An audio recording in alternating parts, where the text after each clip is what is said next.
Енді осындан айтайын дегенім. Қазақстандағы ұйғырлар үлкен саяси сауатты болыңыздар сіздер. Себебі Қытайдағы ұйғырдың құтқарушысы сіздерсіздер. Сіздер мынау Кәрім Мәсімовтің кезінде бір алдандыңыздар. Бүкіл активист белсенділеріңізді Назарбаев өлтіріп, қынадай қырып, не Қытайға ұстап бергенде үнсіз қалдыңыздар. Нағыз атажұрт айғайлап тұрып, ұйғырлардың қаншама жиналысына бардым мен. Қытайдағы туысың, жамағайының туралы арыз бер деп мен жылап тұрып, қазақша сөйледім, ұйғырша сөйледім. Біреуің кеп арыз бермедіңдер. Сендерді сол Назарбаев Мәсімов кезінде қорқытып тастаған, иә, оны да түсінем. Мен айттым, ей, сауда істедің, істедің. Сол кезде партнерің бар ма? Бар. КамАЗ айдайтын шопыр ұйғыр ма ұйғыр? Айтсаңшы сол. Дадасының ісіміні білмейді екен. Міне сендердің қателіктері. Пәленше, ой, Мұрат па Мұратжан, анаушы Алымжан, анаушы Сейітжан, болды. Оның әкесі кім? Білмейді екенмін. Қай жер? Білмейді екенмін. Қайсы ауылдікі? Білмейді екенмін. Ал шын білмейсіңдер ма, өтірік білмейсіңдер ма, оны мен де білмедім. Бірақ бұл үлкен қателік болды. Мен қаншама сендердің берген нәзірлеріңе, жиналыстарыңа, тіпті анау Құранды ұйғыршаға аударған кісінің түрмеге қамалуына байланысты өткізген жинақ бәрінде сөйледім. Маған келіңдер, арыз беріңдер дедім. Келушілер өте жоқ. Біз құтқардық Баситова ханымды. О кісінің аты Әсел ғой деймін, Баситова деген. О кісінің күйеуі кәдімгі Қотанның ұйғыры. 3 баласымен қалған. Құтқардық. Біз Қазақстанда барар жер басар тауы жоқ, бірақ Қытай паспортымен жүрген, кейін бұл қудалап ұстай алмай жүрген, тығылып қазақтардың үйінде жүрген қаншама ұйғырға көмектестік. Біз ұйғыр халқын жек көрмейміз, бірақ ұйғыр халқы саяси сауатсыздық жасамауы керек. Мен ұйғыр халқына жаным ашығаннан айтып отырмын.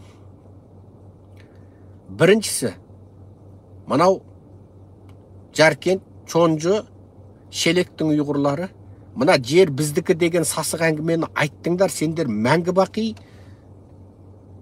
жақсылық көрмейсіңдер. Ол жерге сендерді алдыменен Жоңғар айдап келді, артынан орыс айдап келді. Ол сендердің жерлерің емес.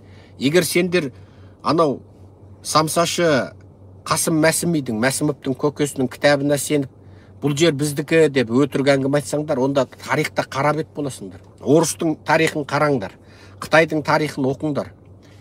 Ол сенің меніңкі десең сеніңкі болып кетпейді. Ол ғылым, ол тарих. Біріншісі көкте Құдайға жағайық. Екіншісі адамға жағайық. Егер сендер ол жерге келіп, қазақ халқының жерінде жасап өмір сүріп отырып, және қазақ халқының сезіміне қарсы сөйлесеңдер, онда сендер ешқашан жақсылық көрмейсіңдер. Біріншісі Құдайдың қарғысына қаласыңдар. Екіншісі адамның қарғысына қаласыңдар. Ал сендер бұл жерге сырттан келушісіңдер. Бірақ біз сендерді бір жерге қуып айдап шығайық деп тұрған жоқпыз. Бірақ сендер білуге тиіссіңдер. Бұл тарихи кезде біріншісі Жоңғарға құл болып, Жоңғардың құлы болып келдіңдер. Біз ол кезде Жоңғармен соғысып жаттық. Екіншісі артынан біз орыспен соғысып, орыспен әбден қынадай қырып жеңілгенде, орыстар сендерді айдап алып келді. Бұл жер сендердің жер емес. Қалай айтсаң да солай айт. Бақырып айтасың ба, өкіріп айтасың ба, шақырып айтасың ба, күлге аунап айтасың ба, қалай айтсаң солай айт. Бұл жер сенің жерің емес. Басыңда тауға да ұр, тасқа да ұр, сенің жерің емес. Күлге аунап айтсаң да сенің жерің емес. Бұл қазақтың жері. Оны көкте Құдай білуші, жаратушы білуші.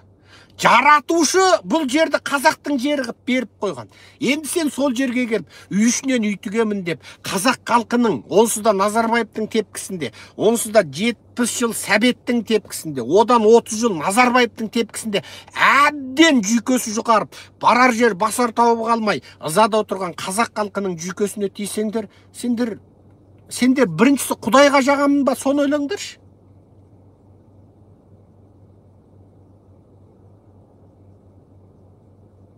Сендер Құдайға жағамыз ба, соны ойлаңдаршы. жақпайсыңдар. Ал Құдайға жақпағаннан кейін ісің алға баса ма? Баспайды. Біздің ортақ жауымыз Қытай және Назарбаев. Қазіргі Тоқаев режимі біздің ортақ жауымыз. Егер Тоқаевтың орнында басқа бір демократ қазақ, бір әділетшіл қазақ билікте отырған кезде, мына ұйғырлардың жағдайын қазіргіден 100 есеге жақсартуға болатын. Сен тіпті мына Қытайдағы ұйғырды қолдайсың ба, Америкаға барасың ба, ұйымдарыңды құрасың ба, мына Қытайдағы ұйғырлардың мәселесі үшін күніне ереуіл өткізесің ба, Қытай консулының алдында 1 миллион болып жиналып ереуіл, тіпті ол кезде қазақтарға да рұқсат береміз, Қытай консулының алдында ереуіл өткіз. Нағыз демократия болған кезде адамша өмір сүресіңдер. Бірақ мынау бармақ қасты, көз қысты мен мына диктаторлардың кезінде, сол диктаторлар өтіріктен алдап, мынандай бір жақсылық беріп, анандай бір жақсылық беріп қойса, соған алданып, жақсы өмір сүрем деп ойламаңдар. Және анау бір самсашы жазған өтірік тарих кітаппенен жерді меншіктенем деп ойламаңдар. Бұл бірінші нәрсе, бұл бірінші принциптік нәрсе. Мен қазақ халқының өкілі ретінде айтамын. Бұл бірінші принциптік нәрсе, және еш қашан шегінуге болмайтын нәрсе. Бұл жер жаннат жетісу біздің ата-бабамыздың жері. Біз осы жер үшін жоңғармен қырылыстық. Осы жер үшін біз 80-90% қырылып кетсе де, осы жерді алу үшін соғыстық. Біз осы жер үшін орыстармен соғыстық. Сендер орыстың не екенін білмейсіңдер. Біз білеміз. Біз сол Шүршіттіңмен де соғыстық. Біз Оспан батыр болып атылдық. Зұлқа батыр болып басымыз Ертістің көпірінде ілінді. Шығыс Түркістанның бірінші оғын атқан Әкбар батыр мен Сейіт батыр. Біз Сұлубай батыр, біз Елісқан батырмыз. Біздің ата-бабамыз осы жер үшін соғысты. Біз ол батырларымыздың аттары тұрғанда, аруағы әлі есімізде, жадымызда тұрған кезде, сендер бір-екі самсашыға кітап жазғызды екен деп, бопты, мәжер сенікі деп беріп қоймаймыз. Я, қазақ ақ көңіл. Қызымызды сұрасаң берер мүмкін қазақ, я, құда болайық десе. Бірақ жер бермейді қазақ. Қазақ басын шауып ал, қырылсын, қынадай қырып тастасын, қазақ жер бермейді. Бірақ қазақпен шығысып, ака-ука десіп, тату-тәтті көрші болып, аға-бауыр болып жасайым десең, қазақ жасай бер дейді. Бірақ жер менікі десең, жетекеңді танытады. Осыны біліңдер. Сендер үлкен тарихи стратегиялық қателік өткізіп қойдыңдар. Сендер Назарбаев пен Мәсімовтің қақпанын бастыңдар. Сендер Қытайдың құрған тұзағына түсіп қалдыңдар. Қытайдың мақсаты қазақ пен ұйғырдың ортасына от салу еді. Сол отты өздерің жағып бердіңдер. Ал біздің стратегиялық ақылдылығымыз сонда, біз былтырғы оқиғаның өзін, егер біз айғайлатып шешсек, айғайлатып тұрып шешсек, ұйғыр халқына тағы бір сұмдық соққы болатын еді. Біз ұйғыр халқына жанымыз ашығандықтан, бұнаны Назарбаев билігі пайдаланып кетпесін дегендіктен, ол мәселені барынша жабық жағдайда шештік. Қылмыскерлерді соттаттық жабық жағдайда. Бір лекциямды айттым ба? Бір сөзімді айттым ба? Жаңағы жігітке пенсия тағайындаттық. Енді осы делоны барынша жапқан, дело арыз жазылған кезде оны әдейіге қозғамай қойған, қарамай қойған полиция, прокуратура, судьяны тексертеміз біз. Ол биыл тексеріледі. Себебі олар өтіріктен ұйғыр халқының қылмыскерлеріне жақтасқансып отыр. Шынында олар ұйғырға жақсылық істеп тұр ма? Жоқ. Ұйғыр халқының қылмыскерлер. Бұл жерде қылмыскерде ұлт жоқ. Сөйтіп әдейіге олар ұйғырды қорғаштағансып, ұйғырдан шыққан ұлты ұйғыр қылмыскерлерді жақтағансып, шын мәнінде ұйғыр халқына зұлымдық жасап жатыр. Себебі ондай қылмыскері бар халық еш жерде жақсы мәртебеге ие болмайды. Ақтасаң, жақтасаң ұлтшылыңды, діндарыңды, зиялыңды ақта, қылмыскеріңді ақтама. Қорғасаң зиялыңды, ұлтшылыңды қорға, қылмыскеріңді қорғама. Себебі қылмыскерде ұлт жоқ. Қылмыскер бірі өзінің жауы, екіншісі ұлтының жауы, үшіншісі бүкіл адамның жауы, қылмыскер төртіншісі Құдайдың жауы. Ол кісіні мүгедек қылған, ұрып өлтірмекші болған, бесеу жабылып тепкілеп мүгедек қылған, ол Құдайдың жақсылығына жолықпайды ол.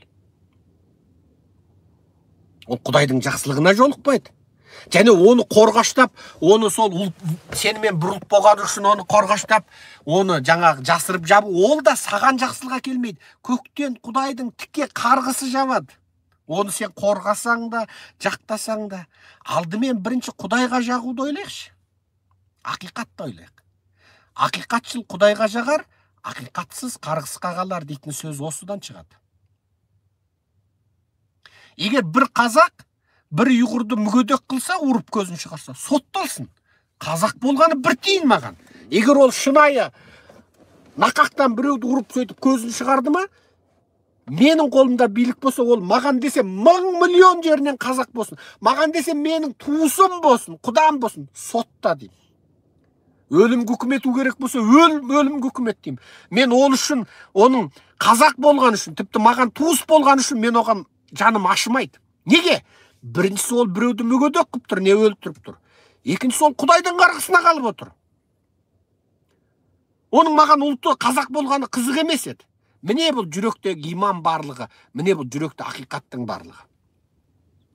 Екінші нәрсе, мынау шетелде айғайлап жүргендер, мынау Іле Алтай Тарбағатайды барынша көмескілендіріп, бейне лагердің, концлагердің қылмысын ашқан қазақтарды барынша көмескілендіріп, Серікжан Біләшұлын барынша көмескілендіріп, Нағыз ата жұртты барынша көмескілендіріп, Іле Алтай Тарбағатай ұйғырдың жері дегенді дәлелдегісі келеді.